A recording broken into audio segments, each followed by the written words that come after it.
On this episode of Talking About Rock, Mike Floros and Jason Cornwell from SteelCity.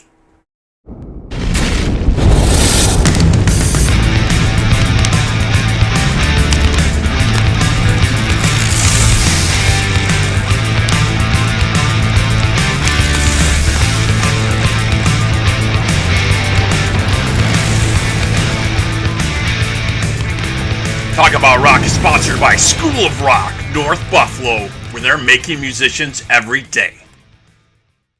Hello, welcome to this episode of Talking About Rock. I'm Rob Edwards.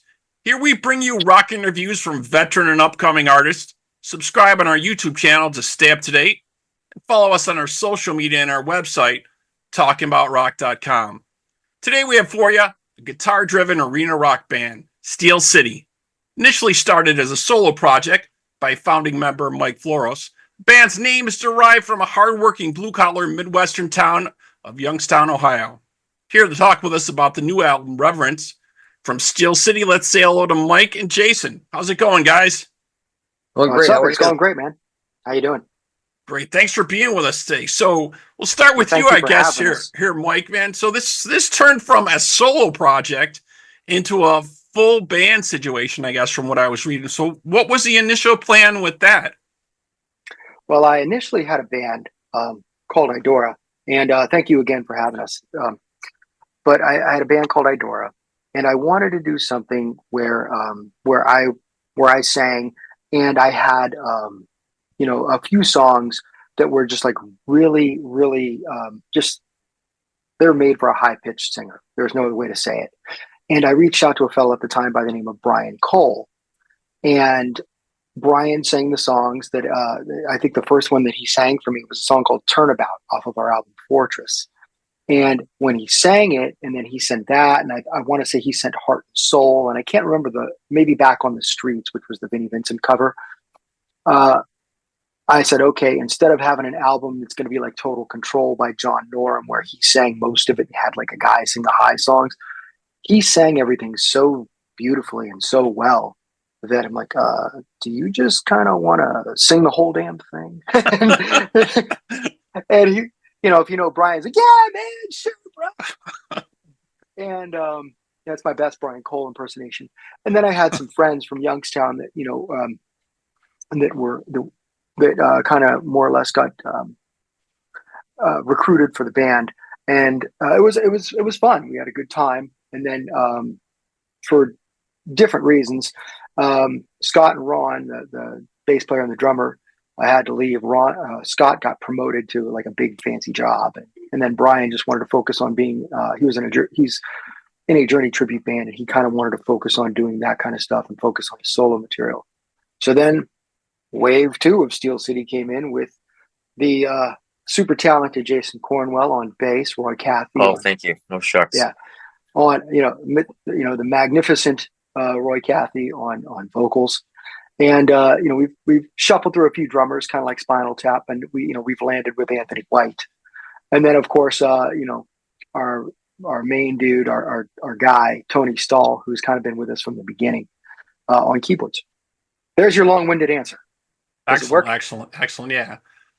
So yeah, very cool. I've been checking out the tracks, and yeah, Roy definitely sounds great. And Jason, you're sounding great also, man. You got a lot of studio experience, also touring musician. And what I was reading, you also shared the stage with Mr. Biggs, Eric Martin at a time, right? Yes, yeah, that was I had some time on and off with him, but literally about 10 years I played with him on and off, and then we've had a relationship for even above and beyond that, which is really cool. But my last stint with him was started in 2012, went to 2017, and how I actually got the gig was I had done the Billy Sheehan masterclass at NAMM a few times, and then when he came to Boston, he knew I knew Eric, and then asked me if I wanted to come down to soundcheck and play a couple songs. So I nailed Shy Boy, and then we did Addicted to the Rush. Nice. And Addicted to that Rush, and then the Monsters of Rock cruise was like coming up, like I wouldn't say like 2 months, and he said he was trying to put a band back together, and asked me if I'd do it like the next day, and so the rest is history. And we did a bunch of tours, some brutal winters, some tour dates in Europe, Asia and everything, and it was a lot of fun. Very cool. Yeah. Yeah. We were very lucky to have, Billy Sheehan on our show a couple times. Obviously Wow. from the Buffalo, New York area. Great guy. Oh I've yeah, had him on the show a few times. They were just here a couple months back for the Mr. Big tour, the Big Finish tour. Got there to chat with Billy and Eric a little bit. Just oh great that's great. guys. Yeah, very, They're, very they're, fan- cool. they're fantastic guys, and I grew up in upstate New York too. So even before, I'm dating myself here, but before Billy, joined David Lee Roth, he was constantly playing around where I lived. So I lived in Schenectady, Albany area. So he was always playing down there, JB Scott's, JB's Theater, and then, you know, all over the place. And we were, I was so ecstatic when he got the gig with Mr. Big. That was amazing because, it was like one of those, local guys, stepping up to the big time. Oh, definitely, and they definitely hit it out of the park with their stuff for sure. Definitely. So you guys Oh, got yeah. on. I was talking with Mike a little bit about this earlier. You guys got on the Monsters of Rock cruise in 2020. So Yeah. can you tell us a little bit about the experience on that? Sure. I mean, that was something that Jason worked on that for us. He's kind of like our de facto manager, so to speak. And Jason had a relationship with Bill DiPaolo and also with Larry Morand. And so when they were having their live streams on COVID, Jason got us involved in that, and it was really fun. It was a unique experience because I had never been involved in anything like that, and so we showed up at this. I guess I don't know if you want to call it a rehearsal studio. It's more like a soundstage kind of place. And we walked onto this set, and I'm like, oh my gosh, there's like all these cameras and this crazy stage, and it has our logo everywhere. It was like made you feel like you were like Kiss or Van Halen or something. It was just an extremely cool experience. We can't thank Larry and Bill enough for that. It kind of was one of the things that really kind of opened us up to a more national or slash worldwide audience. So it was a great opportunity. Yeah, Yeah. It was, definitely. it was amazing. Yeah. And walking into Third Encore, I mean, that whole studio had been prepped for that big upcoming tour that year, which was supposed to be the stadium tour, but it was canceled. So Larry had reserved that studio for Def Leppard and Poison and whatnot. And so he had that place for 3 months to shoot promos, start with rehearsals, then do promo clips, commercials, et cetera, et cetera. And just the space was doing nothing. So he kind of took advantage of it to make it work. And he asked us Absolutely. to do it. So it was fantastic. And, I can't thank him enough. I mean, it was a great opportunity. And I mean, the footage alone that we got is worth every moment that we were there. Yeah, Yeah, very, very for sure. cool. Yeah. We've been real lucky to work with Bill DiPaolo and being invited out there for entertainment services of Western New York. Ooh. See some of their shows at the Capitol Theater in Rome, New York. Just Bill's a great guy. Just can't say Oh, enough good yeah. stuff about him for sure. So So let's Steel talk a little City. bit. Oh, Yeah, go sorry. ahead. Go ahead. Oh, so don't mean to talk over you. So speaking of Bill DiPaolo, so Steel City's work with Bill DiPaolo. We played at that theater. It escapes. What is the name of that place, Mike? Do you remember off the top It's of your in head? I think it's Oneida Catlett Yeah, Theater. Is that it? Yeah. Yeah. we've played there, and then with other bands, I've actually played the Rome one, and then also I was just on the phone with Bill DiPaolo the past 2 days. So I'm in another band, and we're planning some tour dates as well, and he's heavily involved. So he's just, I would call him an ace in a hole. He's always there to help, and he's just outstanding. Yeah, he's always got something brewing, something happening. I constantly keep an eye on what's happening out there at Rome for sure. Definitely. I will say, like every other day for the past 3 weeks, it's always like I look at my phone in the morning. He's like, "Hey, can you give me a call?" And it's always something awesome, And he really wants to help Steel City a lot. So I mean, and that's really cool. Yeah. Excellent, excellent. Well, hopefully we'll see you guys out there coming up. Very, very cool. So let's Yeah. get back to a little bit talking about some of the music you guys got on here on Reverence. So just some Mhm. smoking guitar and vocals on Oh, this thank you. latest track.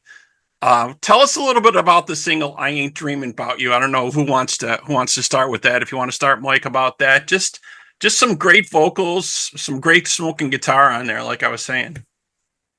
Um, I really don't know where to start or what to say about it. It's just one of those things that just it kind of just pops in your head and you roll with it. And it's like, man, I don't know. The guitar on that is actually, it's pretty fun. I think I used my Jackson to record that. My soloist is my first real guitar, that I bought back in '86. But it's just a fun song. We wanted something that was kind of going to be upbeat and just have a great solo. I hate to use the word danceable when you're talking about a hard rock album, but I think that's like the type of song that you probably could dance to. And I don't know, I kind of like it, but I wrote it, so I mean, but it's a great tune, and we had a lot of fun playing it. Yeah, definitely. Well, I like Yeah, it too. I like it too. We're going to take a quick break here and we'll check out the song and the video for I Ain't Dreaming About You. And we'll be right back here with the guys from Steel City on Talking About Rock.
Okay, we're back here on Talking About Rock with the guys from Steel City. Just checked out the song and video for I Ain't Dreaming About You. Great track. So this is going to be on the new album Reverence, set to be released on September 20th. So what else do you guys got in the works? Is there some dates coming up or some other stuff that maybe you could kind of give us a little heads up on? Anything happening? Jason could start with that if he likes. Well, yeah, I mean, so I'll be out in the LA area, and so is Tony, and so we're planning on doing a new video. Do you want to tell him what song it's for? Yeah, we're hoping to get a video shot for the song "No Angel," which is another song off the album. Probably truthfully, that's probably one of my favorite songs on the album. I just it has a really cool vibe, and it's one of the two songs where I could just say I'm probably doing my best Reb Beach impersonation, but Yeah, and it was just his birthday recently. Happy birthday to Reb Beach. But yeah, go ahead. for sure, I saw that. But I'm surprised he's still in the Pittsburgh area, which is interesting. Mm-hmm. Well, when you're from that area, man, it's hard to leave the Rust Belt. It's Yeah, just, no, seriously. but that's a really fun song, and that song actually probably has a little bit more of the Guitar Hero-esque kind of stuff going on in it. I kind of gave it away. It's got a little bit of a Winger vibe to it. There's a little bit of, it's kind of, I guess it's like if Winger and I don't know, Striper had a baby, they'd make this song, because the bridge in this song has a lot, and I mean a lot of harmonies. And a big shout out to the lead singer in my other band, Love and Chains, Rob Kane. He pitched in on the backing vocals on this album, and he just did a stellar job. So Amazing. awesome. Yeah, amazing stuff. Yeah, definitely. I think the production and the work on it is great. I think it's a great album for you guys. I look forward for the new video. And if, like you're saying, if it's a mix between some Winger stuff and Striper, I think it's going to be amazing.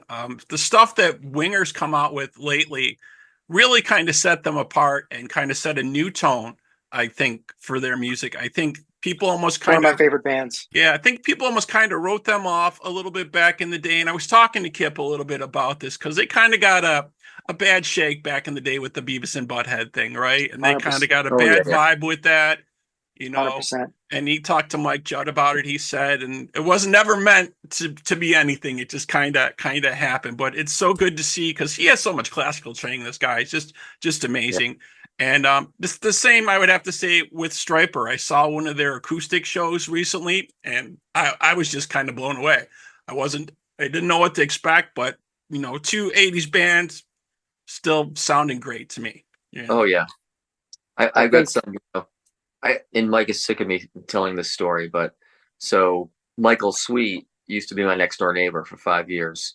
So where I live in Plymouth, Massachusetts. So, so I got to hear lots of Striper, lots of practice vocals, and the guys believe it or not, they used to rehearse before they went on tour at his house, which is kind of cool.